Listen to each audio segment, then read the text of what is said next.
tenemos que recordar que detrás de cada monstruo, de cada personaje de terror, hay un excelente grupo de maquilladores de terror profesionales de la caracterización y de los efectos especiales.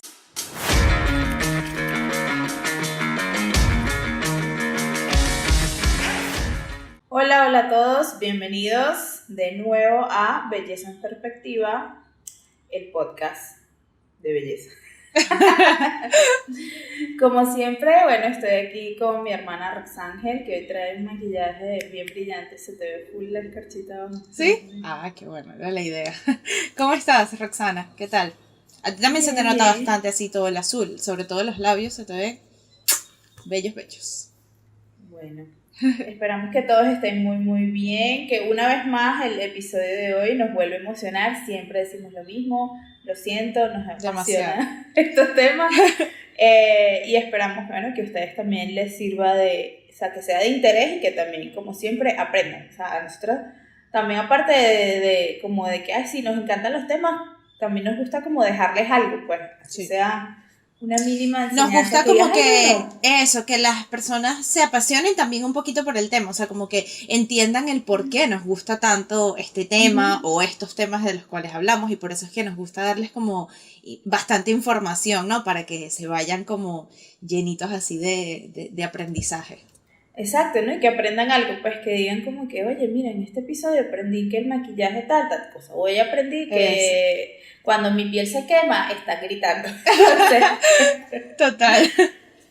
Pero bueno, nada, antes de dar inicio al episodio número 17, ya nuestro episodio número 17, como siempre recordarles que por favor nos sigan en todas nuestras redes sociales como @belleza en perspectiva podcast. Estamos así por todas las redes sociales, donde estamos más activos, como ya saben, es por Instagram, y también nos pueden escuchar, por supuesto, o ver por YouTube, o si no, nos pueden escuchar por ahí. También saben que nos pueden escuchar por todas las plataformas de audio como Spotify, Google Podcast, Apple Podcast y todas estas plataformas. Así que, bueno, y también, por favor, les pedimos que si les gusta este episodio o cualquiera de nuestros episodios, el que más les guste, lo compartan con sus amigos, con su familia, para que así nos ayudan muchísimo a llegar a muchas más personitas. Así que, nada, ahora sí, podemos dar inicio a nuestro episodio número 17. Bueno, el episodio de hoy creo que es un tema que tanto a Rosángel como a mí nos gusta, pero a la vez como que nos frustra un poco. Porque, bueno, quizás nos gustaría hacerlo más, ¿no? De lo que lo hacemos. Pero bueno, el episodio, como ya vieron en el título, es del maquillaje effects, o maquillaje de efectos especiales, y también hablaremos sobre el cine de terror, ¿verdad? Porque ya sabemos que maquillaje y cine van de la mano, y bueno, maquillaje de efectos especiales y cine de terror van de la mano. Sí, total. ¿Ok? Es así. Entonces, pero vamos a comenzar primero con qué es el maquillaje effects. Pero antes de hablar de qué es el maquillaje effects, vamos a saber o vamos a entender un poquito de dónde viene el nombre, ¿verdad? El nombre a este maquillaje se le conoce como maquillaje de efectos especiales. Y efectos especiales en inglés se traduce special effects, ¿ok? Entonces, esa palabra lo que hicieron fue que a la palabra special le dejaron solo la S, ¿ok? Y si yo digo effects, suena, ¿ok? Como que si yo estuviera deletreando la F y la X en el alfabeto inglés. Effects. Entonces, por eso fue que, de hecho, al principio el maquillaje se le decía siempre era SFX, o sea, Special Effects. Pero ahora, actualmente, es mucho más común decirle simplemente FX. FX Makeup, maquillaje effects, ¿ok? Ahora, ¿qué es el maquillaje effects? Es la técnica para cambiar, modificar o incluso crear desde cero personajes, ¿ok? En donde literalmente no hay límites en la imaginación. También se pueden simular situaciones del cuerpo, ¿ok? Porque también no nada más vamos a crear personajes, sino que también vamos a simular qué le pasa al cuerpo cuando es sometido a ciertas situaciones o a ciertos impulsos, ¿ok? Así como ya sabemos, por lo menos a las heridas, una quemadura, todo eso se supone que tiene que hacer como que el cuerpo está viviendo eso, ¿ok? Sí, total. Por lo general no se utiliza solo maquillaje convencional, sino que son maquillajes especiales para esto y también incluso se agarran de otras técnicas como prótesis o también se utilizan sangres falsas y otros productos que son como especiales para este tipo de maquillaje. Recordemos que el maquillaje FX es como otra rama del maquillaje. ¿Ok? Es como decir una especialización, como cuando yo estudié medicina y soy médico, pero ahora voy a ser pediatra. Y después de pediatra voy a ser o sea, hay muchas especialidades y en el mundo del maquillaje es lo mismo. Tú puedes estudiar maquillaje y no saber effects. Sí, totalmente, ¿Okay? claro. No todos los maquilladores saben de eso, ¿ok? Y dentro del mismo maquillaje effects también hay especialidades. Porque a lo mejor, yo sé hacer effects en general, pero hay gente que se especializa en prótesis y son unos expertos en prótesis y como hay gente que no, yo me especializo en heridas, o sea, sí se puede hacer eso. Por lo general, esas personas en general lo saben hacer todo, pero también hay personas que se dedican tanto a una de esas técnicas que es como que, o sea, hacen un máster en eso. Pues, total, lo que pasa es que como dices tú, son diferentes ramas, ¿no? Y también vamos a ver y vamos a conocer en este episodio que el maquillaje de efectos especiales no es para nada lo que a nosotros nos viene a la mente cuando pensamos en un maquillaje normal. O sea, aparte de que obviamente sabemos que el objetivo es totalmente diferente. O sea, obviamente el objetivo no es resaltar los rasgos bonitos de una persona. Sabemos que el objetivo es totalmente, a veces hasta todo lo contrario. Pero es que realmente vamos a ver que necesitas unas técnicas incluso de escultura, unas habilidades y que las personas que se dedican o para ser maquillador de efectos especiales tienes que conocer de hacer moldes y todo esto. Esto, o sea, si lo ves de verdad, incluso les invitamos, por supuesto, a que además de este episodio ustedes vayan y vean así sea cómo se hizo el maquillaje de alguna película así y van a ver que literalmente es como si fuese toda una escultura, tienen que hacer yesos, moldes, o sea, es algo que va mucho más allá del maquillaje. Realmente el maquillaje es como... O sea, el maquillaje como tal es como un agregado más del efecto. El toque final. Exactamente, es como el toque final para pintar ya el trabajo previo que hiciste, que realmente eso es lo que te lleva mucho trabajo de maquillaje de efectos especiales. Exactamente. Y este tipo de maquillaje, ya como todos sabemos, es súper utilizado en el mundo del cine. Muchas veces, aunque sea algo lo más mínimo, muchas veces es maquillaje effects, ¿ok? Así sea un detallito, una cicatricita, eso es maquillaje effects, ¿ok? El maquillaje con efectos especiales representa múltiples técnicas, como lo estamos hablando, en donde la constancia y la paciencia son la clave para un buen trabajo. Es un trabajo que tiene que ser muy meticuloso y que se debe cuidar hasta el más mínimo detalle, ¿ok? Los primeros indicios en efectos especiales, lo que fue el maquillaje de efectos especiales, fueron en el mundo del teatro y comenzaron con heridas y arrugas en el rostro, que obviamente debían parecer que de verdad el personaje estaba envejeciendo. Y los materiales que utilizaban en aquella época eran el algodón y sobre todo goma flexible. Pues el algodón todavía en efectos especiales caseros se sigue usando. Sí, en caseros esa es la estrella. Esa es la estrella. No obstante, después de emplear por mucho tiempo lo que fue todos estos materiales, se introdujo el famoso látex, que yo pienso que también las personas que tienen un mínimo conocimiento de efectos especiales se van que látex, ¿ok?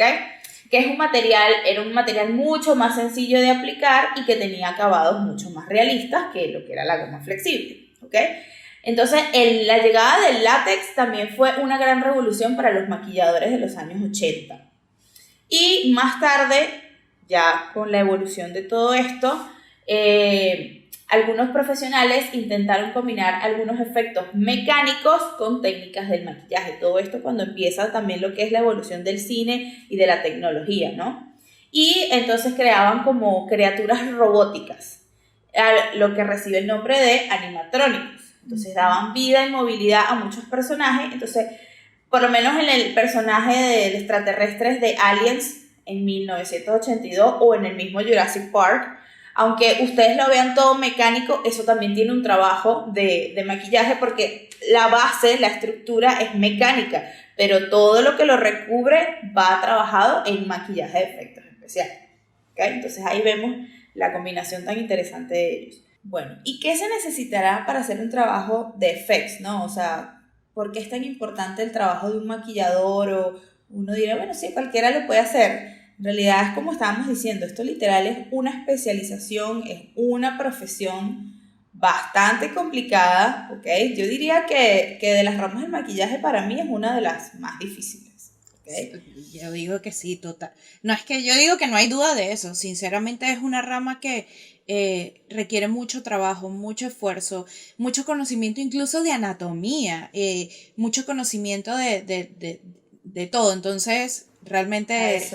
A eso Sí, iba, sí. exactamente. O sea, realmente vamos a ver que obviamente, así te guste o no te guste, el maquillaje de efectos especiales es el más complejo de todo el maquillaje, de toda la industria del maquillaje. Sí, porque, bueno, en primer lugar, lo primero que se tiene que hacer es obviamente tener una idea de qué es lo que vamos a lograr. Tienes que tener, obviamente, la idea de qué es el personaje que va a transmitir, de dónde es, en dónde está, si es ficticio, si es real, todo eso, ¿no? Como la psicología del personaje, como hablábamos en el episodio de cine anterior.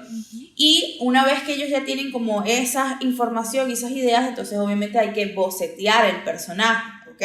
Hay que buscar el boceto, obviamente, bueno, hay que buscar la aprobación del director, incluso el de director de fotografía, o sea, eso es un conjunto, como ya dijimos en el episodio anterior, recuerden que el maquillador es parte fundamental también del equipo de producción, ¿ok?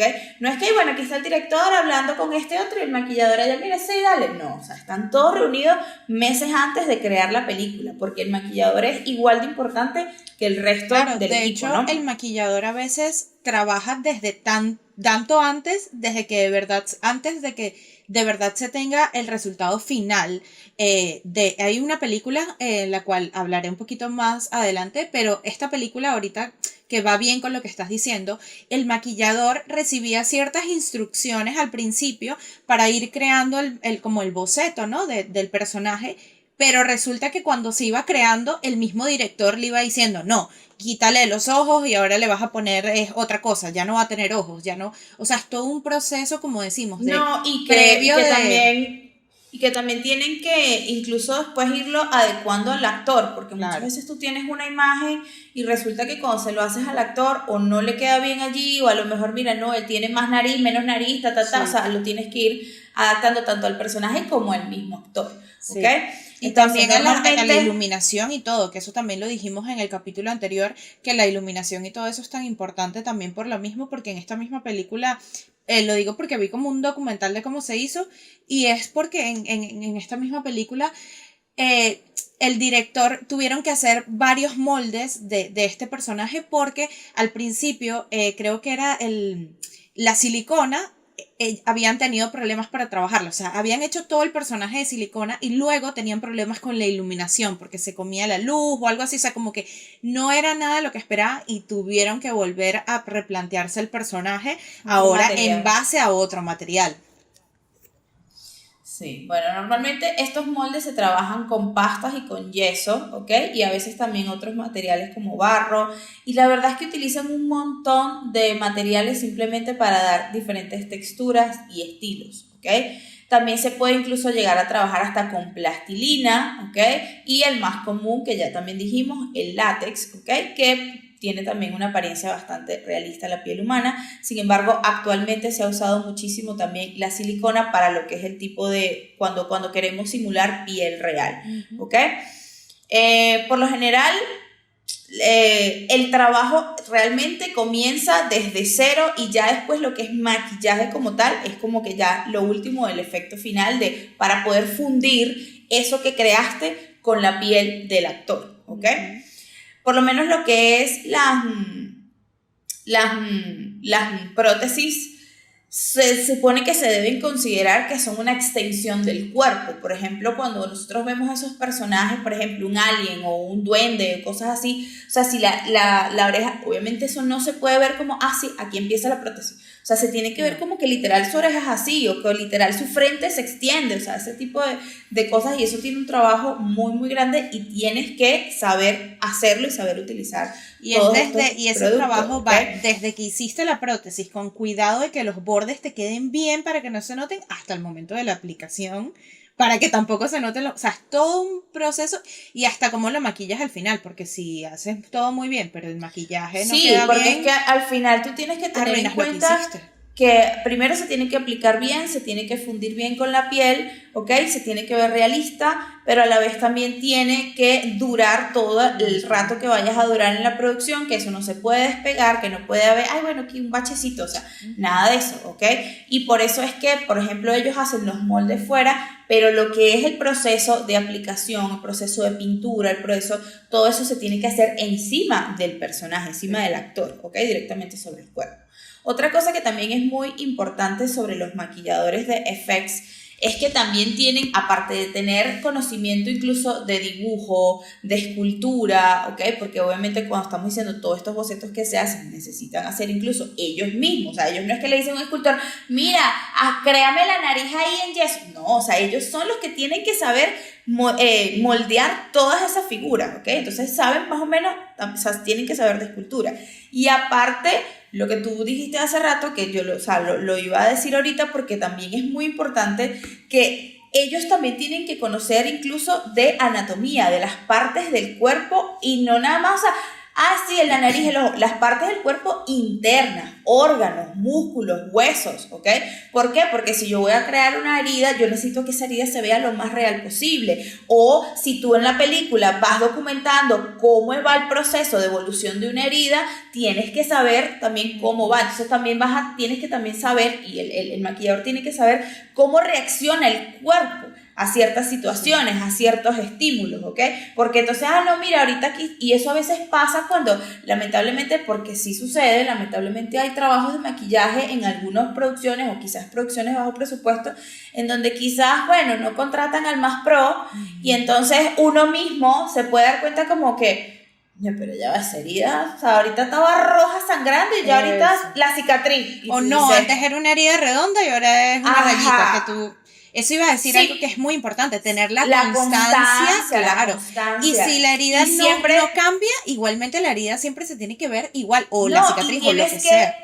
Y siempre tiene que estar del mismo lado, a la misma altura, claro. O sea, todo, ¿ok? Y también es como te digo, eso es la evolución. Tú tienes que saber cómo reacciona el cuerpo, cómo evoluciona. Una quemadura, mira, ya ahorita a la semana la quemadura ya no se va a ver igual, se va a ver tal cosa.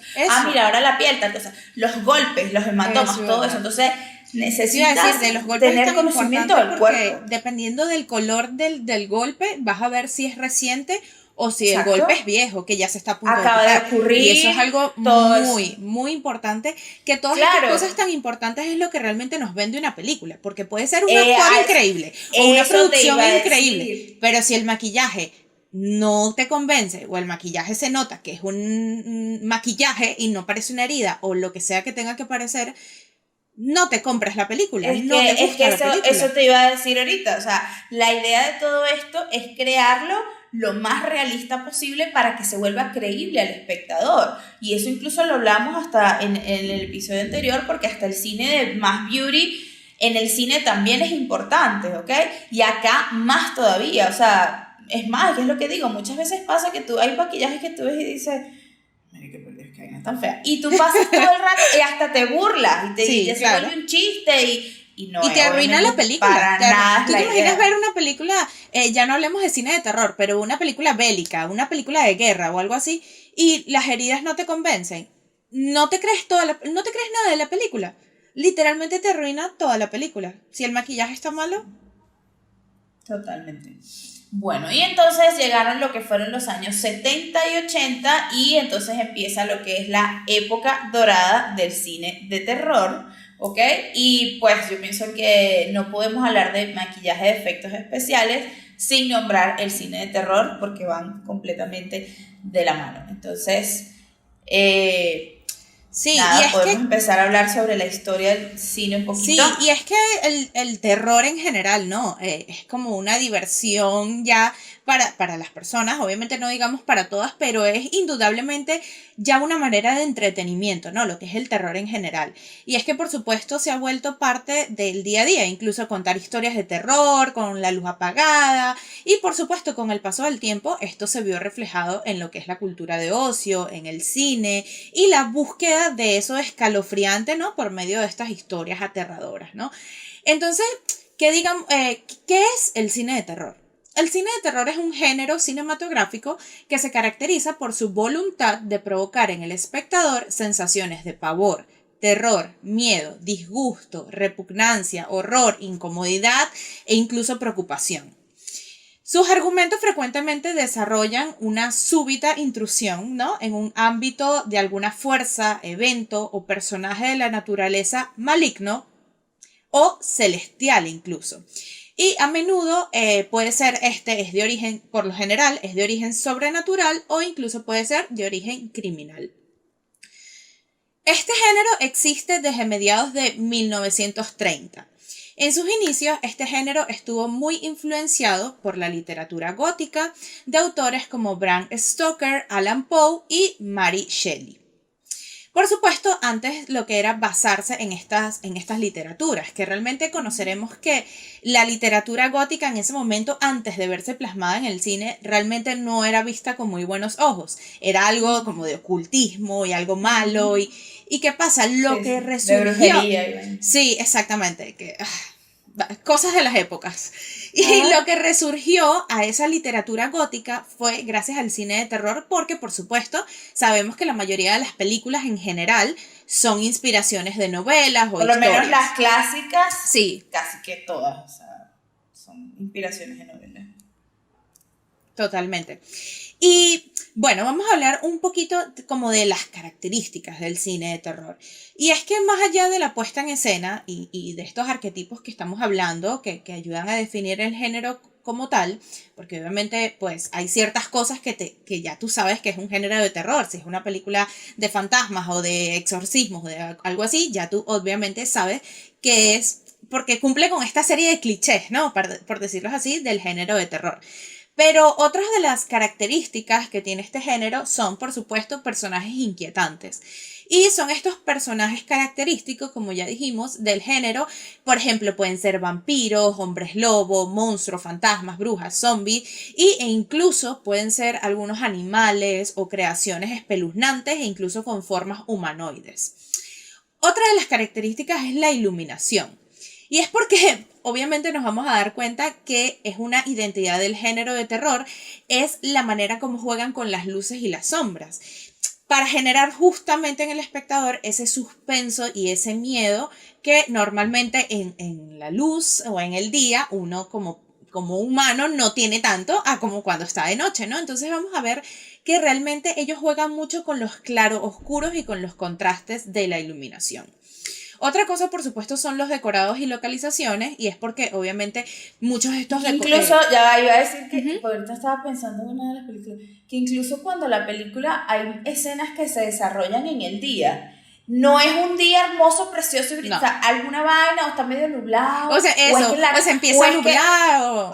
O es que la casa donde están no entra casi luz, o sea, tú dices... Sí, sí, siempre hay como tonos de penumbra, ¿no? Siempre. Si no realmente es que si no te quita como un poquito ese miedo, muy pocas películas, de hecho, las películas de terror que son en el día, como Midsommar, son de esas películas que es como, wow, una película de terror que ocurre en el día. Porque por lo general no es así, porque justamente juegan con esos ambientes de penumbra. Otras de las cosas, como decía, eran los decorados y las localizaciones, porque por lo general no ocurre en mi casita normal, sino que es una casa embrujada o encantada por algo, ¿no? O incluso son casas abandonadas, cementerios, castillos en ruinas, laboratorios, bosques y todas estas cosas, que por supuesto se basan en que el cine de terror sea como oculto y misterioso. Y otras de las cosas, de las características muy destacadas, es la banda sonora y los silencios. La banda sonora, por supuesto, tiene que ser una banda sonora densa, por ejemplo, como la del Resplandor o Psicosis, que son bandas sonoras que después de tantos años igualmente las seguimos reconociendo, o incluso Tiburón, porque aunque no lo sepamos, Tiburón forma parte del género de terror, es Claro. forma parte de uno de los subgéneros del género del terror, y por supuesto de estas canciones, de estos efectos de sonido que reconoces donde sea, y puede ser que no hayas ni visto la película, pero ya por escuchar la canción, la música, sabes más o menos de qué va, o simplemente capaz incluso no sepas exactamente de qué película es, pero te genera en ti, en el espectador, una sensación como de miedo, como de nerviosismo, ¿no?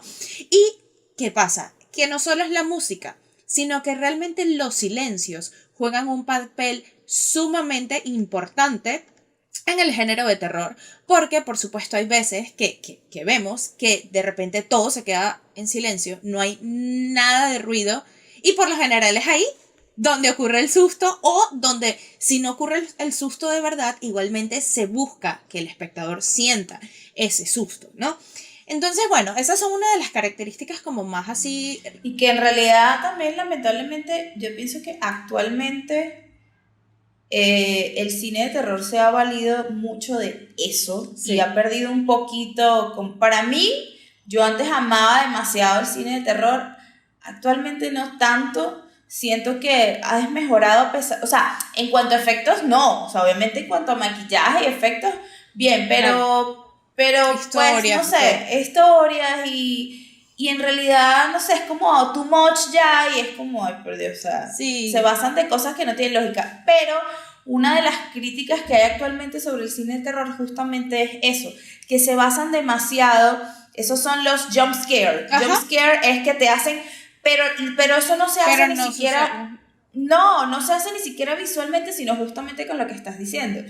El sonido se vuelve así, entonces tú te quedas y en algún momento ella volteó y se encontró al novio y los dos gritaron y tú te asustas. Los dos gritaron o la música hizo ¡ah! Y tú, te asustaste, pero realmente no pasó nada. Y el muerto lo ves al final de la película, así medio saliendo de un pasillo, y tú que, bueno, Exacto, entonces. exacto, Sí, eso iba a decir, y ahorita lo vamos a ver, justamente que ahorita me introduzca un poquito en la historia. Vamos a ver que realmente la época dorada del cine de terror ya pasó, y por ahora, al parecer, por cómo van las cosas, no se va a recuperar en un buen tiempo, aunque sin embargo, bueno, ya veremos obviamente quiénes son o quién es como ahorita el director de terror que está así bien, que ya lo vamos a ver ahorita. Y no, bueno, lo que pasa es que ahorita creo que el cine de terror no es el típico terror que teníamos en la cabeza, claro, pero es lo que por lo menos ahorita si hablas de los subgéneros te vas a dar cuenta justamente de eso. Por lo menos Tiburón es terror, pero tú no ves un monstruo, un diablo, una vaina, pero es terror. Entonces, actualmente quizás ahorita lo que es el cine de terror se va por otros lados, ¿no? totalmente. Y es que yo siento que asustar en la actualidad también está complicado, en el sentido de que, exactamente, antes las personas éramos, o en general la sociedad era mucho más fácil de engañar, era mucho más incluso hasta como estaba la religión Más antes, ingenua, son muchas sí. cosas, sí, son muchos factores que antes hacían que el cine de terror fuese lo que fue, y que actualmente claro, y que sea... por lo menos ahorita, por lo menos cuando uno era niño, uno tenía, viene el monstruo y te va a agarrar y no sé qué, y ahorita más bien es, por lo menos uno como papá, yo como mamá soy, mami, nada de eso es verdad, nada de eso existe, nada te va a agarrar, y yo obviamente yo al verme que sabe que soy maquilladora, más de una vez me ha visto haciéndome cosas Claro. también, y ella ya sabe que, y cuando ella medio se asusta, yo le digo, acuérdate que eso es maquillaje, mamá, eso se lo, ahorita cuando él termine, se lo van a arrancar así, y ya, ay, verdad, y tal, o sea, ya es diferente. Es que bueno, yo tengo que uno admitir, creía ya que era estamos cierto. hablando de este tema, yo tengo que admitir que este tema a mí me apasiona y me encanta desde que descubrí el maquillaje de efectos especiales. Porque yo antes era la persona más miedosa y más horrible con el cine, hasta la sangre me daban ganas de vomitar, yo me moría en el cine. Qué bueno que ya maduré, crecí y ahora ya no soy tan tonta. Pero no, de verdad que yo... justamente eso, o sea, al descubrir que es maquillaje ya uno obviamente lo ve desde otra perspectiva. Yo ahora lo veo como, wow, mira qué tremendo maquillaje, Qué trabajo. mira qué trabajo, se ve súper realista, pero uno se enfoca en esas cosas. Y es así, por esas diversas razones es que sí, el cine de terror no es lo que era. Pero bueno, vamos a comentar un poquito la historia, y es que realmente... Esto es algo curioso que conocí ahorita cuando estaba haciendo la investigación, y es que realmente si nos ceñimos como que a lo estrictamente cinematográfico, se puede decir que la primera película de la historia fue también una película de terror. Y es porque estamos hablando del film de los hermanos Lumière que se llama La llegada del tren a la estación de Ciotat de 1896. ¿Y qué pasa? Esta película realmente es literal un tren llegando a la estación y pasando y no hay nada de terror, no hay nada mucho más allá. Pero ¿qué pasa? Esta película causó gran terror en los espectadores porque el cine era un invento nuevo. No sabían cómo funcionaba ni qué iba a ocurrir. Entonces, los espectadores, al ver que el tren se acercaba, el público creyó que el tren iba a salir de la pantalla y arrollarlos o algo así. Y los iba a arrollar. Sí, totalmente. Y incluso Y la gente se paraba. muchas personas, la mayoría, se pararon del cine y se fueron aterrorizados. Y así fue como, por eso digo, o sea, se podría ser considerada la primera película de terror porque la gente causó esa sensación, que es lo que busca el cine de terror. Pero es que podemos decir que el cine está ligado al terror por esto mismo desde sus inicios, ¿no? No me imagino esa gente viendo cine 3D ahorita. No, total, no. Y la primera cinta considerada de terror, o sea, que fue de verdad terror, era La mansión del diablo, dirigida e ideada por Georges Méliès, que se estrenó el 24 de diciembre de 1896 en París. Y esto dio paso a todo el cine de terror. Ahí fue donde surgió realmente lo que es el cine de terror, como se conoce o lo que conocemos hoy en día. Sí, y durante esta era del cine primitivo, fue Francia la que se posicionó como la gran realizadora de películas de este género. Hay muchas realmente, La mansión del diablo, El diablo en el convento, El diablo negro, muchas películas que realmente se crearon en Francia, ¿no? Y fue como la pionera de este género. Y realmente, pues de Francia luego pasamos a Japón, que en donde en 1898 una compañía de cine japonés llamada Konishi Honten lanzó 2 películas de terror, ambas escritas por Ejiro Hata. Estas fueron una cuya traducción sería La resurrección de un cadáver y la otra cuya traducción es Hizo el espectro. Es que Japón tiene muy buen material, o sea, tiene bastante material de terror. Sí. Que de hecho muchas películas americanas son basadas en películas japonesas. Sí, ahorita incluso iba a nombrar, la verdad es que sinceramente ahorita a la mente no me acuerdo el nombre, pero lo tengo por aquí, el nombre, que es un género del cine de terror japonés, que tiene su propio nombre. Ahorita lo tengo por aquí anotado, en lo que lo consiga lo digo bien, sí. Porque tiene su propio cine de terror y de hecho, de las mejores películas de terror son de Japón, y como tú bien dices, lo que pasa es que uno conoce la versión americana, la versión estadounidense de Hollywood. Exactamente, la versión de Pero Hollywood. Pero por lo menos el aro sí, japonés. Claro. La otra que era La llamada perdida, también japonés. El fotógrafo también es japonés. Y de hecho la versión japonesa es mucho mejor. Eso iba a decir también. Hay muchas personas que realmente siguen prefiriendo la versión original japonesa. Entonces, sí, vamos a ver que realmente Japón, desde sus inicios, de lo que es el inicio del cine de terror, Japón siempre estuvo como muy metido en esto. Y bueno, realmente luego pasamos a la época de 1910. Y es que realmente lo que muchos consideran la primera película de terror, que realmente ya vemos que para nada es la primera película de terror, pero ¿por qué? Fue la primera película de terror realizada en los Estados Unidos en 1910 por Shirley Dowley, y es la película que, como digo, que muchos consideran de terror, y es la novela Frankenstein. Entonces, por supuesto, es que muchas personas, porque obviamente se volvió algo icónico, uno de los personajes que como tal surgió siendo más icónico del terror hasta la actualidad, e incluso era cine mudo. Entonces, por supuesto fue algo que llamó mucho la atención de las personas, ¿no?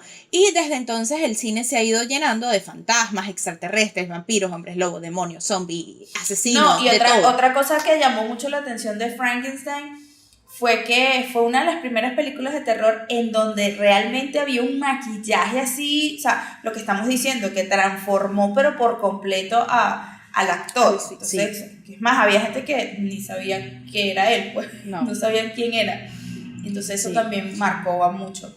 Claro, por eso es que muchas personas eso lo consideran como la primera película de terror, porque es como la primera película donde de verdad se hizo como que con esa intención de todo y crear un personaje más allá de lo que uno veía nada más, ¿no? Y otra película importante para la historia del cine de terror fue Nosferatu, de 1922, y es que fue la primera película sobre vampiros, que al final los vampiros se terminan, hasta la actualidad, lo sabemos, terminan siendo uno de los personajes en general o de las criaturas más icónicas del cine, ya no digamos ni de terror, del cine en general, porque los vampiros ahora forman parte del cine de todo. Así que sí, obviamente, esta fue... Ahora los vampiros son amores adolescentes. Sí, sí, sí. Total. Todos queremos un vampiro en nuestras vidas. Sí. Por favor. Y es que Nosferatu creó pues algunas de estas imágenes, como decimos, más icónicas del cine de terror, y en estas escenas enfatizaba una realidad distorsionada, ¿no? Estimulando lo que era la psique humana. Y bueno, en 1923 la Universal Pictures empezó a producir películas con elementos terroríficos y góticos. Y esta, pues realmente, si nos ponemos aquí a nombrar, pasaría 3000 años, porque realmente entre El Jorobado de Notre Dame de 1923, El Fantasma de la Ópera de 1925, London After Midnight de 1927, son de las películas, bueno, aunque esta es una de las películas perdidas, de la de London After Midnight, es una de las películas como más míticas que está perdida y que como que influye, pero fue de esta época donde Universal Pictures creó un montón de películas de terror y donde fue como la productora de películas de terror fija, o sea, era como, exactamente, era la principal. Y bueno, entre 1930 y 1940 dominó el cine basado en arquetipos de monstruos. Aquí cambiamos un poquito y pues se produjeron estas grandes obras como son Drácula, La Momia, King Kong, Hombre Lobo, que son estas, o sea, esto cambió la década esto cambió como la perspectiva del cine, ¿no? Y entonces nos incluían, era como más los monstruos como tal. Y luego, en otra cosa que cambió el cine es la siguiente película, que es Psicosis, de Alfred Hitchcock, que esta película revolucionó el género porque ya no eran monstruos, deformidades quienes asustaban, sino que literalmente jugaba eso con la psiquis humana y eran personas con apariencia vulgar y cotidiana, lo cual hacía que daba un miedo y una sensación mucho más extendida porque era algo que lo podías ver exactamente como mucho más real. Luego en los años 50 nos vamos mucho a lo que es en realidad la película. ¿Quién no sabe? Total, por esa, es que cuando estaba hablando de la música, estaba pensando justamente en eso, o sea, y es lo que digo, si tú no sepas de dónde es, igualmente lo escuchas y dices, sí, horrible. Y en los años 50 el cine de terror pasó muchísimo a mezclarse con el cine de ciencia ficción.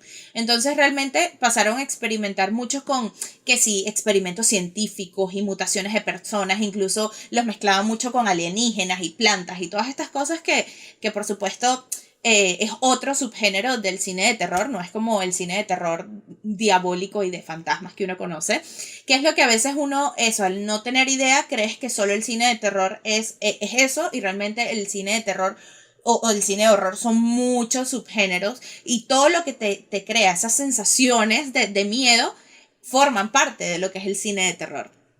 Y por supuesto luego en estos años pasó que las producciones cinematográficas tuvieron que darle con todo porque llegó la televisión. Entonces obviamente la televisión en general para el cine fue algo importante, ¿no? Fue porque muchas personas pues no, o sea, el cine tenía que pelear, ¿no? Para poder ahora competir contra la televisión, y que realmente era algo que ellos obviamente no tenían antes. Y así fue como directores y productores de Hollywood empezaron a explotar otra vez las posibilidades dadas e incluso empezaron a experimentar con el 3D. Y en 1954 se estrenó uno de los grandes clásicos del género, que es Godzilla, del director japonés Ishiro Honda. Esta película dio lugar a numerosas secuelas, obviamente, como ya sabemos, y en general a todo un subgénero, que es de criaturas monstruosas, que son mutantes, incluso pueden ser mutaciones por radiación. Y en Japón, lo conseguí. En Japón, este tipo de temática dio lugar a un nuevo género llamado Kaiju, que es el género cinematográfico de terror japonés. Entonces, este se asocia sobre todo es porque generalmente está actuando a estos personajes gigantes, ¿no? Y bueno, luego pasamos a lo que es los años 70, vamos a lanzarnos un poquito a lo que es los años 70 y surgió Tiburón, Carrie y El Exorcista. Y son estos elementos, ¿no?, mezclados con la vida cotidiana que te hacían creer que realmente te podían pasar, es ¿Qué lo que te estamos podía diciendo. pasar? E incluso las cosas de terror, como eran El Exorcista, igualmente el ambiente y todo era como una fusión entre la fantasía y la realidad. No, que tú y que lo que creías estábamos diciendo hace rato, que también la ingenuidad y también la religión estaba mucho más anclada en ese momento. Y ahorita, por Dios, mucha gente te dice, pero es que un exorcismo. Por Dios, hay gente que ni cree en Dios ni nada, ¿no? Sí. En cambio, en ese momento era todo lo contrario. Y todo el mundo llegaba a pensar de que era verdad, de que fácil se te metió un demonio y te podía pasar eso que estás viendo en la película. Entonces, posible. Y lo de tiburón, bueno, imagínate quién no va a la playa y sabe que existen los tiburones. horrible, horrible, no me digas eso, que eso es un Hay miedo gente que que le todavía tiene tengo, mi amor. fobia. Yo no le tengo Yo fobia conozco. porque me puedo meter en el agua, pero le tengo un terror, o sea, yo le No, tengo pero terror al mar, al agua, y yo me meto así, siento que me va a salir un tiburón. No. Yo conozco dos chamas, dos amigas, pues, que le tienen terror, o sea, le tienen fobia a los tiburones. O sea, Yo tengo una relación amor-odio, yo los veo, me encanta verlos en documentales y cosas así, y de hecho quisiera como digo, ay, ojalá quisiera como nadar con ellos en algún momento, pero me da un terror horrible, voy al mar cuando estoy en la playa o algo así, y me alejo un piensa. poquito, siento que va a venir el tiburón. Me acuerdo el año pasado, me quería tomar una foto y tenía que alejarme, y mientras me tomaban la foto yo, y posando y a la vez, ¡ay, tengo miedo! Porque tiburón dañó mi Pues, cabecita. pero es que es real. Exactamente. Y eso Son son como las cosas. anaconda, Total. como anaconda, o sea, obviamente Total. anaconda lo llevan a un nivel así, pero man, que las anacondas Claro. existen, entonces la gente era como, ay, yo, ¿y si me agarro una anaconda? O sea, Horrible. No, qué miedo. Y bueno, en la época de los 70 se crearon muchas películas icónicas como La Matanza de Texas, El Exorcista o La Profecía. Y muchas obras también en los años 70 del autor del cine de terror, de Stephen King, del autor de terror, Stephen King, y comenzaron, pues, como ya dije, a adaptarse muchas de sus obras a la gran pantalla, y comenzando por la adaptación de Carrie de 1976. Y luego pasamos a los 80, donde aparecen muchas películas icónicas. De hecho, ya empezamos a entrar en lo que es los 70, 80, todo lo que es la época dorada del cine. No, y lo que es considerado icónico ya. Exactamente, lo que ya consideras icónico, incluso en la actualidad no hay nada que ha superado como estas películas, como digo, La Noche de Halloween, Viernes 13 y Pesadilla de Elm Street, que son películas dirigidas para un público masivo que incluían el gore y eran propios de las producciones de serie B, que realmente ahora se consideran un poco como un subgénero del cine de terror, pero realmente el cine serie B era simplemente que no tenían buen presupuesto, ¿no? Eran cines como, ¿cómo se llama? Independiente. Y bueno, nada, ya entrando en los 80, el género de películas pasa a ser cada vez más violentas y sangrientas, y por lo general surgió la época del subgénero slasher, que el subgénero slasher es este subgénero del cine súper sangriento, súper gore, que a ellos lo que les importa realmente no es contar una historia de verdad, sino que todo se basa exactamente, que todo se basa es en el gore, en la sangre, en las vísceras, en todo esto, y todo este género que se conoce o se llama género slasher es lo que ahora pues tenía mucho lo que en ese momento surgió, y es algo que es muy importante y que hasta el día de hoy es algo que sigue siendo muy clásico del cine de terror. De Saw. Exactamente. Las de Juego total. Macabro, o sea, eso era todo el fin de la película, ver cómo se destruía la persona y tú, horrible. Innovadora. Qué innovadora.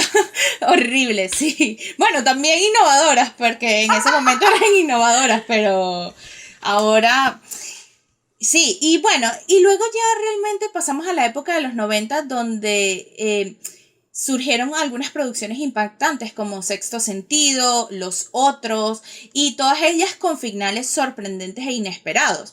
Y por supuesto el cine asiático explora entonces el mercado occidental con El Aro, que es abriendo camino a todo un subgénero también de cine de terror.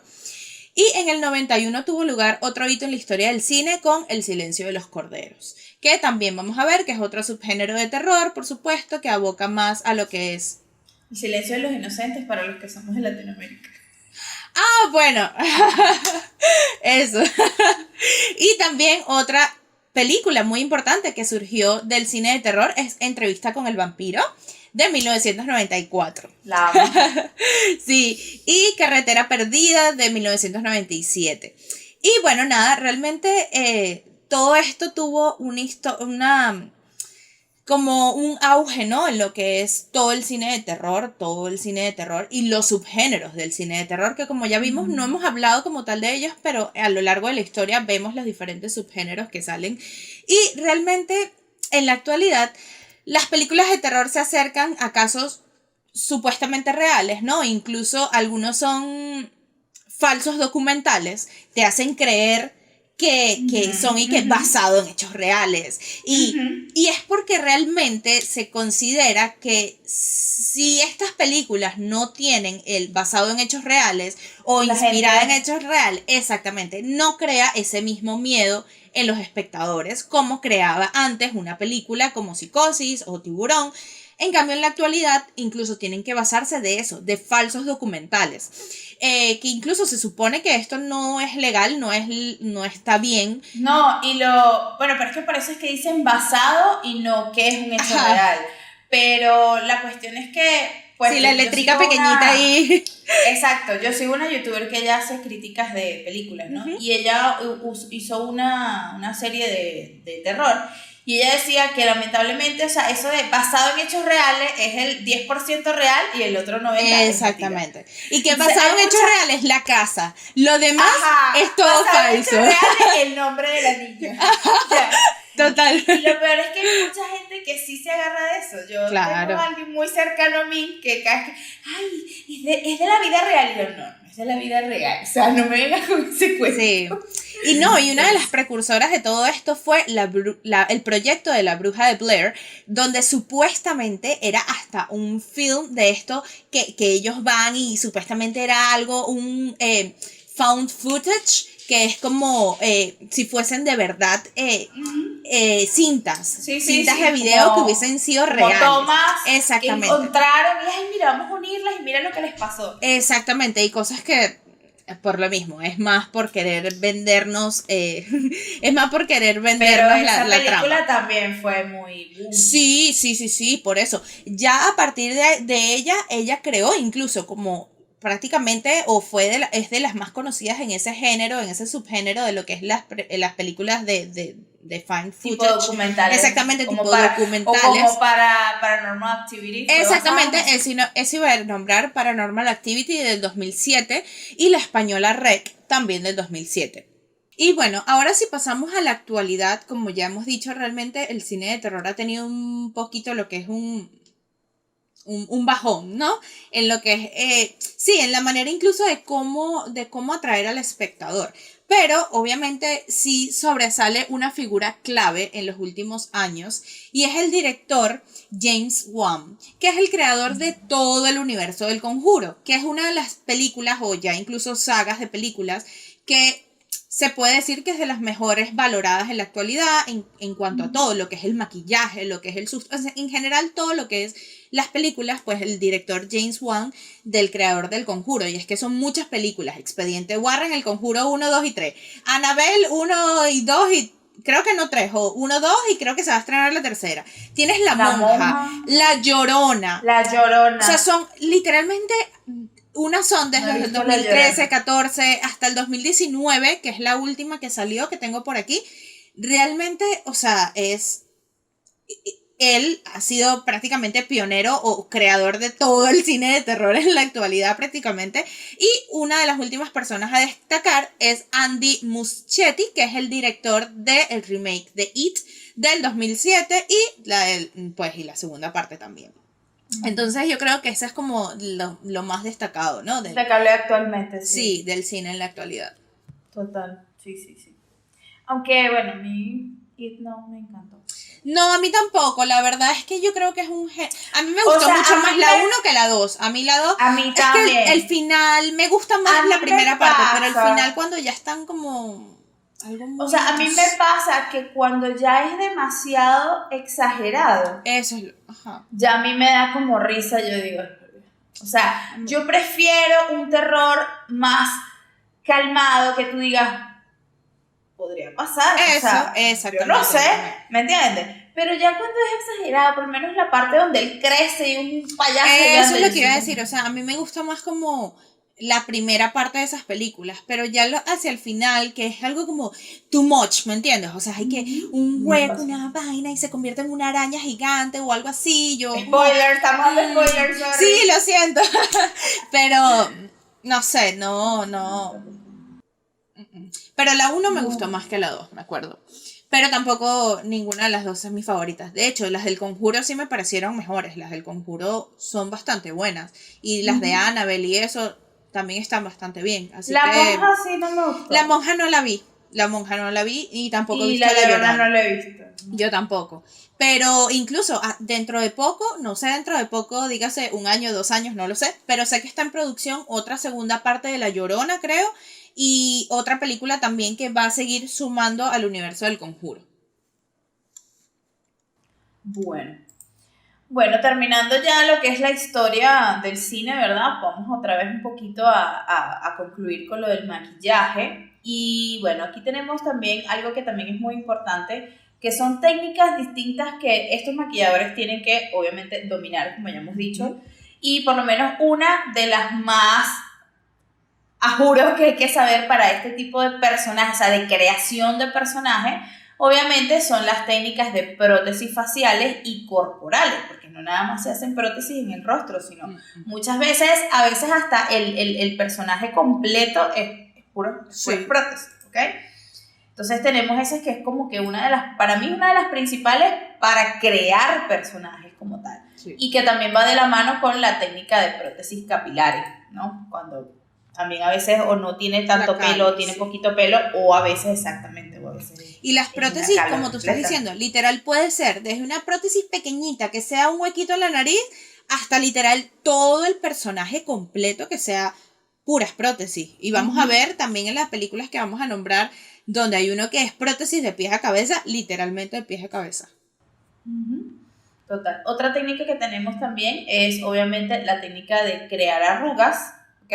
Que en realidad esta no es tan complicada, lo complicado es que lo complicado acá de la técnica de arrugas realmente aquí sí es el maquillaje, porque hacer las arrugas como tal no es tan complicado, pero lo que es la técnica del maquillaje, que se vea real, acuérdense que cuando uno envejece, la pigmentación de la piel también varía, entonces todo eso es un buen trabajo también Sí, es todo un proceso de de maquillaje. maquillaje y que no es y que la arruguita ya no. Por lo general, para formar el realismo de verdad, incluso muy pocas veces lo trabajas como que directamente una sombra y ya, sino que incluso con aerógrafo, O chispacitos látex. de la piel, látex, muchas cosas que van mucho más allá de lo que uno puede creer si realmente no conoce, puede creer que es muy fácil hacer. Pues claro, esta técnica también está con el body painting, ¿no? Pero son distintas, son diferentes. Bueno, y obviamente, o sea, obviamente uno no imagina un FX sin lo que son heridas, ¿verdad? O sea, las cortadas, eso es como lo que, típico que todo el mundo, FX, una cortada. Vamos a hacer un maquillaje FX, me corto aquí. Eso es, obviamente, heridas, cicatrices. Para las cicatrices también hay incluso productos especiales que hacen que tu piel como que se hunda, ¿ok?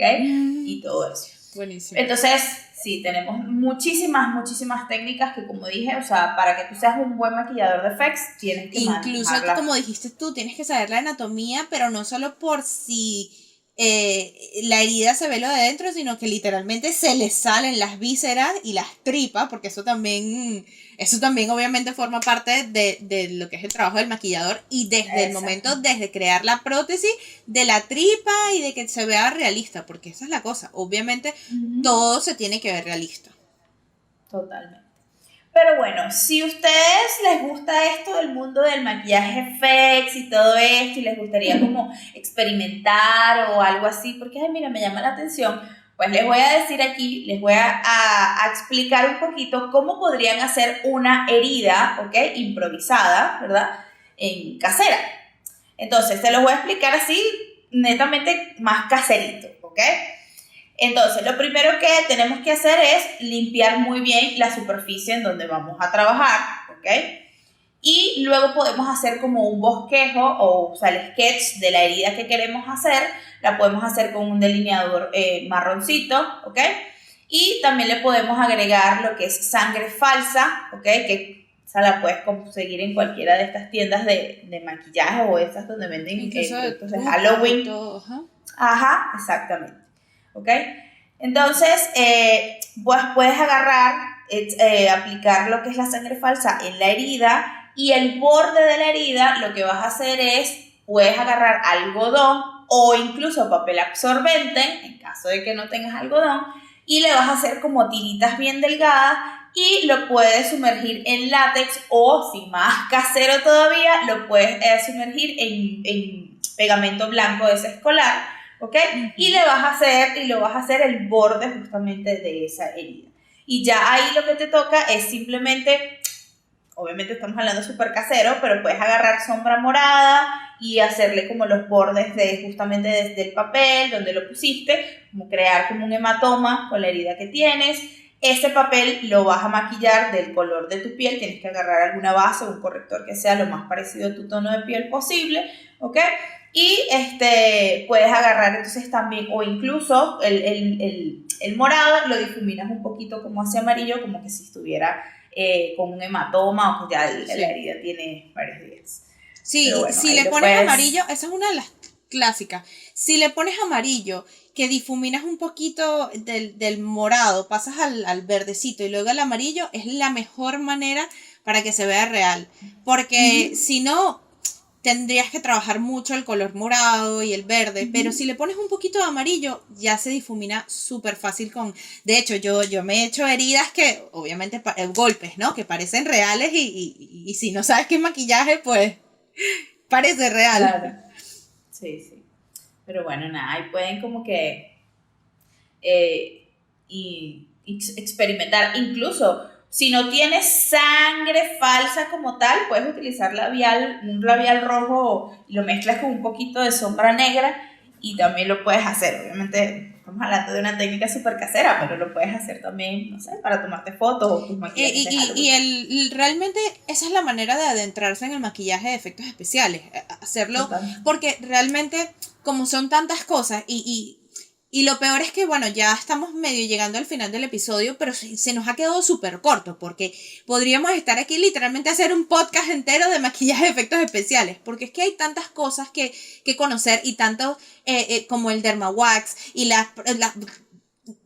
tantas cosas que no hemos hablado, pero es porque realmente es todo un tema muy complejo y también realmente por eso digo que para adentrarse en los efectos especiales siempre es bueno comenzar como por cositas caseras, algodón, cositas caseras látex, y también, porque esas cosas son costosas. Sí. Siempre las cosas de maquillaje de efectos especiales son las cosas de verdad son mucho más costosas. Es algo que realmente, y si lo que quieres es experimentar, pero no le consigues como ese gusto, por eso lo mejor es experimentar con el maquillaje y las cositas que tengas en casa. Y por esto es que hay muchas cosas, incluso de cómo hacer látex casero y de cómo hacer muchas cosas caseras. Incluso, ¿cómo se llama esto? Carne falsa casera. Y otra cosa que también es recomendable para los que quieran comenzar con esto es ver muchas imágenes de referencia. O sea, cómo es una herida recién hecha, cómo es una herida a los 2 días, y tratar de ir replicando todas esas imágenes de referencia. Pues si eres una persona que tiene estómago sensible, este tipo de maquillaje no es para ti, porque hay que ver referencias reales, lamentablemente hay que basarse en todas estas cosas reales. Pero bueno, nada, para finalizar el capítulo, ¿verdad? Les trajimos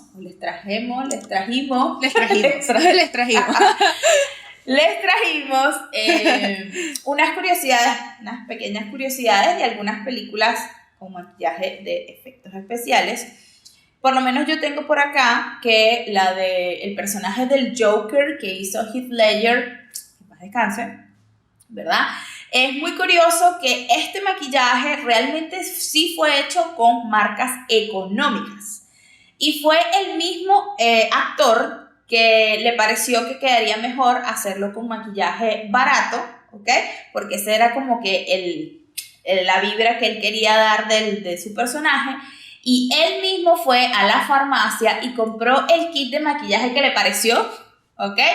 Y él mismo se pintó como él pensaba que se podía ver, porque él quería que su personaje diera de que él mismo se pintó, o sea, que no se viera súper mega maquillado, sino que fuera como que una persona que está un poquito demente agarró y se maquilló. Entonces lo hizo él justamente, y él fue al director de la película y el director de maquillaje y a todo esto, y les dijo, mira, a mí me gustaría así. El director de la película lo aprobó, y entonces simplemente los maquilladores tuvieron que replicar el maquillaje que el mismo actor se había hecho, ¿ok? Sí. Bueno, en cuanto a lo que fueron las cicatrices que tenía el Joker en la cara, realmente son una referencia a la sonrisa Glasgow, que son unas pandillas, eran en Glasgow, Escocia, que le hacían a sus enemigos, ¿ok? Entonces se hicieron referencias, tomaron imágenes, una vez más, referentes a esto de la vida real, y de ahí sacaron lo que fueron las cicatrices del Joker, ¿ok? De hecho, que el trabajo fue tan bien realizado, ¿ok? Que los actores Michael Caine y Maggie Gyllenhaal, que fueron los que estaban trabajando con él, se vieron demasiado afectados la primera vez que vieron a Heath Ledger en el personaje, ¿ok? Y de hecho ellos muchas veces no lo podían ver ni siquiera directamente a los ojos, y a veces hasta olvidaban sus líneas, como de lo impactante que resultó el maquillaje. Wow. Es que esta es una de las cosas más impactantes, porque incluso eso, los actores muchas veces de verdad tienen miedo de estos personajes, y como tú dices, realmente esa no es el único caso, ¿no? De que pero los ya actores... va, ¿sabes qué? Yo pensé, y algo muy tontito, pero ¿tú te acuerdas cuando nosotras jugábamos a ser personajes? ¿Te acuerdas por lo menos? No sé si te acuerdas cuando jugábamos a Tarzán. No, Y no. Rocío, nuestra otra hermana, era Sabor, el tigre, Y ella nos perseguía. Le teníamos miedo de verdad. Y Roxangel gritaba. Es que y Rocío ni siquiera estaba disfrazada, pero es como... Es que eso yo iba a decir también cuando estamos hablando de tiburón. Lo que pasa es que iba a ser como muy esta historia, pero cuando jugábamos al tiburón, o sea, que cuando uno juega en el agua y que la otra persona te está persiguiendo porque es el tiburón, yo de verdad la pasaba mal. O sea, de verdad en mi cabeza eso era un tiburón que me iba a comer. No, es que, o sea, la mente si estuviera es una cosa... ahí el animal mecánico. Total. Peor todavía. No, yo no podría, o sea, me quedaría excelente, me darían el premio a la mejor actriz de pana, porque qué miedo.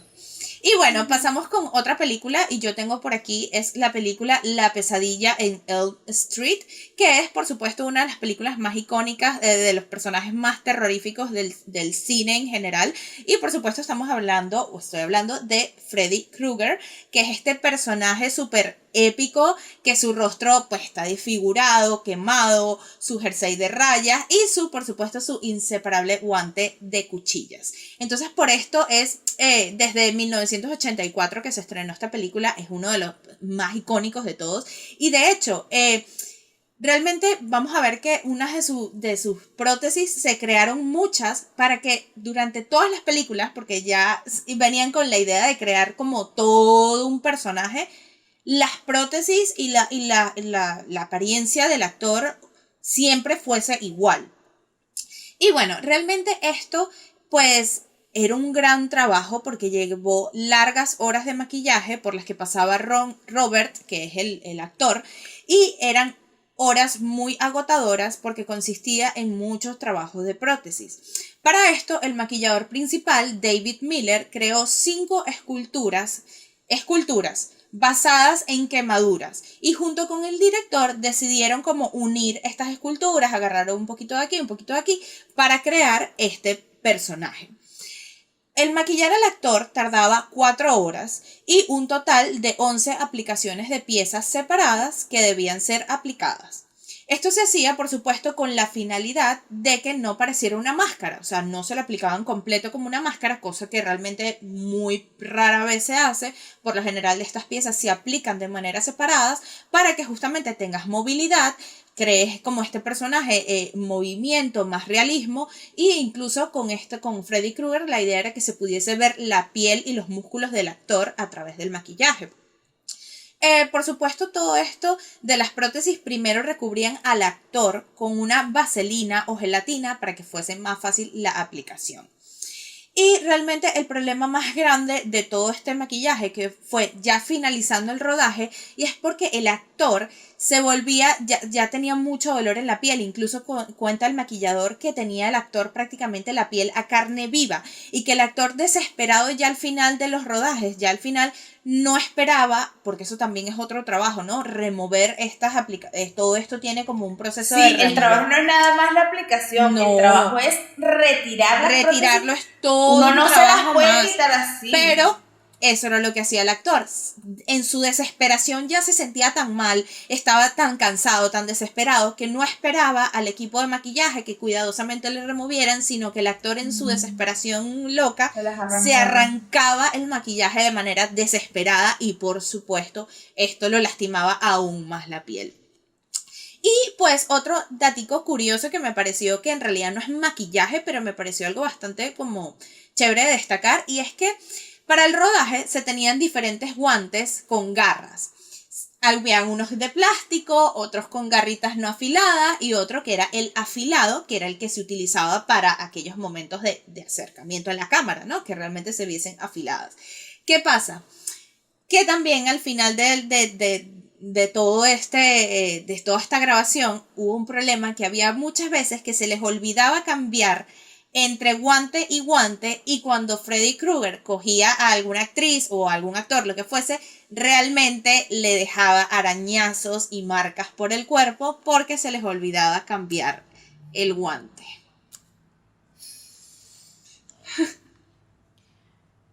Qué locura. Bueno, yo tengo otro dato curioso acá también, que también tiene que ver con prótesis, y es que para el personaje Mystic de X-Men, de la película X-Men, la maquilladora Rebecca Romijn utilizó alrededor de 100 prótesis en el cuerpo de la actriz, de Jennifer Lawrence. ¿Ok? Y no era nada fácil porque, bueno, ella tenía que llegar, nada más colocarle las prótesis en el cuerpo, se tardaban 9 horas, ¿ok? Para colocarle las prótesis. Y luego el trabajo de maquillaje tomaba alrededor de unas 4 horas, ¿ok? Porque realmente la transformación que se ve en la película, la transformación sí fue digital, pero el trabajo de ella como personaje fue hecho con maquillaje. Entonces, era todo un trabajo, y después lo que tú estás diciendo, para retirarlo, también ella se tardaba alrededor de unas 6 horas para quitarse la pintura y luego empezar a retirar cada una de las prótesis de manera cuidadosa. Sí. De hecho, por esto vemos que Mystic en las últimas películas pocas veces aparece con su traje azul y todo esto, porque era demasiado trabajo el aplicar, el retirar, el todo, y por esto es que vemos que justamente ella a lo largo de las películas como que cada vez aparece menos. Se transformaba menos, sí. Y yo tengo mi última película por aquí, que voy a hablar del Laberinto del Fauno de Guillermo del Toro, que se estrenó en 2006. Y esta película tiene realmente, es increíble esta película, y tiene realmente mucho lo que es el trabajo de maquillaje, porque principalmente tiene dos personajes, que uno es el fauno y el otro es el hombre pálido, que son dos personajes que te generan como ese terror y ese miedo en la película. Y es que además del trabajo de maquillaje sumaron conocimientos de animatrónica para aportar estos efectos aún más interesantes en el personaje del fauno.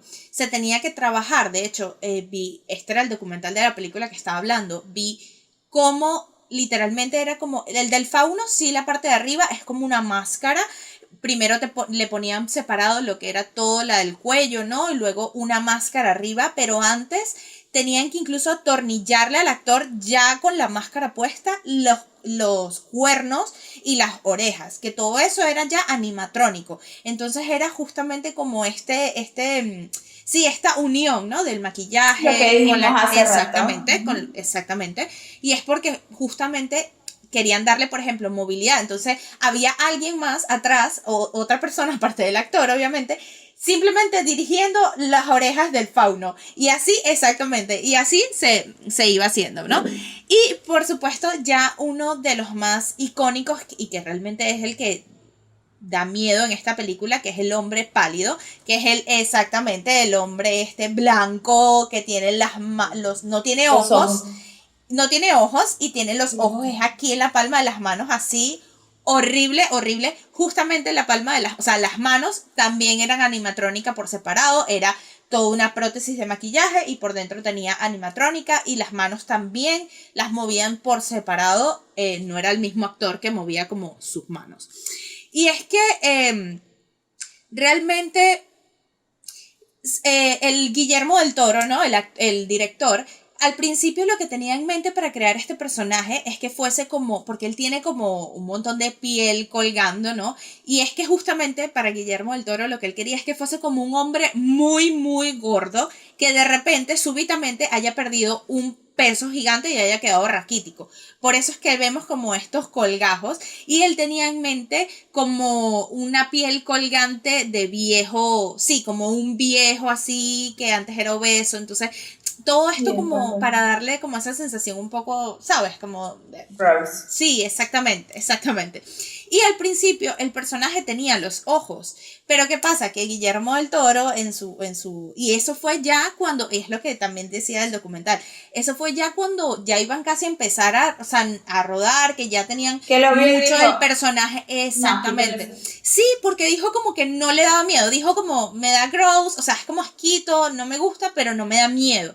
Entonces por eso fue que le dijo a su equipo de maquillaje, ahora ya no va a tener ojos, la nariz la vamos a poner aquí, ¿no? Los huequitos, ni siquiera es la nariz porque él no tiene nariz, pero tiene las fosas nasales aquí, que es lo que parecen ojos, que realmente son las fosas nasales, y los ojos se los vamos a poner ahora en la palma de la mano. Entonces tocó como que crear todo ese personaje, reorganizarlo, ¿no?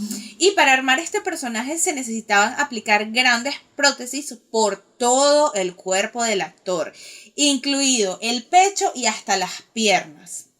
Le incluían era como hasta la parte de las rodillas, hasta ahí tenía prótesis, y lo demás era como para hacer CGI, pues lo tenía en verde y esto, como para mezclar un poquito, que siempre sabemos que el maquillaje se basa también un poquito, ayuda de animatrónica y también de CGI, dependiendo por supuesto de la película.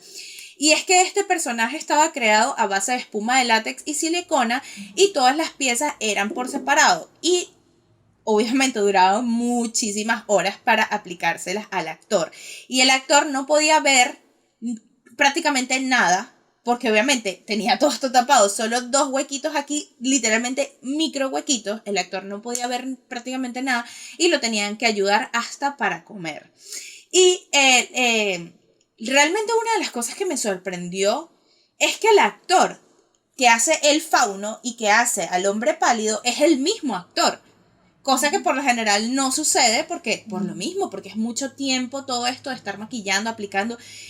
Wow, yo digo, este actor debe ser... No te habrá ganado. Sí, total. Y es que bueno, vemos, hay muchos de estos actores que literalmente te pasan por la calle y tú no tienes idea que es el actor que ha actuado con Guillermo del Toro y con el otro, y es súper guau porque muchos de estos actores literalmente se dedican a ser estos personajes de estas transformaciones increíbles que tú normalmente, le ves la cara y ni sabes quién es, pero resulta que ha estado en 24.000 películas súper taquilleras, y es porque realmente son actores que se dedican como a que toda esta creación o a que le creen todos estos personajes, ¿no? Sí. Bueno, el último dato curioso que tengo yo realmente no tiene que ver con una película ni de terror, pero obviamente sí tiene es maquillaje FX. Por eso dije, aunque sea muy chiquito, muchas veces es maquillaje FX, y tal es el caso de la cicatriz en forma de rayo de Harry Potter. es un maquillaje que obviamente sí es efectos especiales porque justamente la idea es que se vea que es una cicatriz, que no se vea ahí así, agarre un lápiz y ya, no. Entonces, obviamente sí se tuvo que hacer con una técnica especial para que se viera como cicatriz y fue maquillada en la frente del actor Daniel Radcliffe alrededor de unas 5.800 veces durante la rodaje de las 8 películas. Tanto fue así que llegó un momento en que la frente del actor llega a un momento en que él decía que la tenía ya sensible porque uno de los productos que utilizaban justamente para crear lo de la cicatriz le incomodaba, ¿ok? Y entonces llegaba un momento en que esa zona donde la tenía, ya llega un momento que la tenía sensible. Es que ese producto es fuerte, ese literalmente te lo pones y tu piel te junta la piel. Sí. Ajá, horrible. Pero bueno, bueno, pienso que ya hemos llegado al final de este episodio.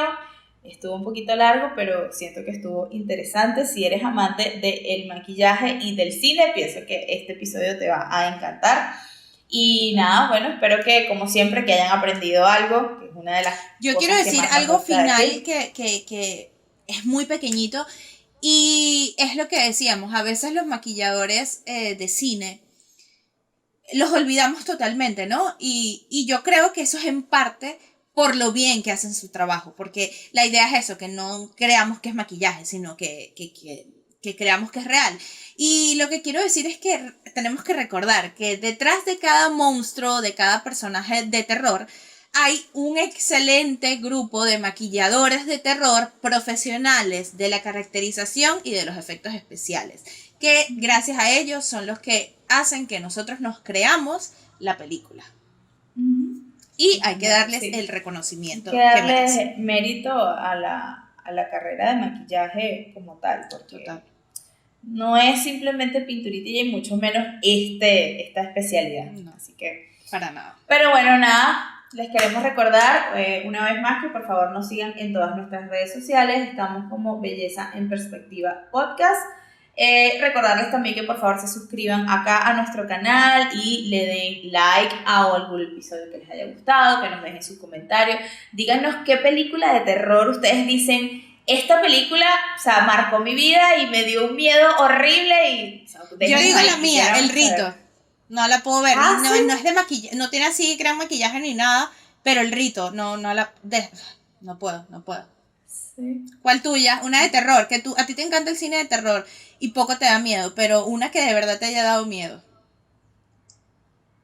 De verdad no sé. O sea, el miedo sí, no sé, pero a mí me de gustarme, pues me gustaron muchas, por lo menos cuando estaba niña veía mucho, por lo menos la de El Aro y eso, me gustaba, ¿ok? Entrevista con el vampiro, la amo y la adoro, pero sí de terror, no sé. ¿Que le hayas pasado mal con un miedo? Nada. Creo que no me viene Roxana es muy valiente. No, porque sí, pues a mí sí, porque es algo que te ha gustado desde siempre y lo ves desde siempre, claro. Sí. Yo no, como dije, yo lo descubrí gracias al maquillaje. Pero bueno, entonces nada, esperamos que les haya gustado mucho, que por favor compartan de nuestros episodios y que también, bueno, nos pueden dejar también sugerencias de temas que les gustaría, mira, me gustaría que hablaran de tal cosa, también estamos abiertas a sus sugerencias. Y nada, esperamos verlos en el próximo episodio y espero que estén muy bien. Adiós. Chao.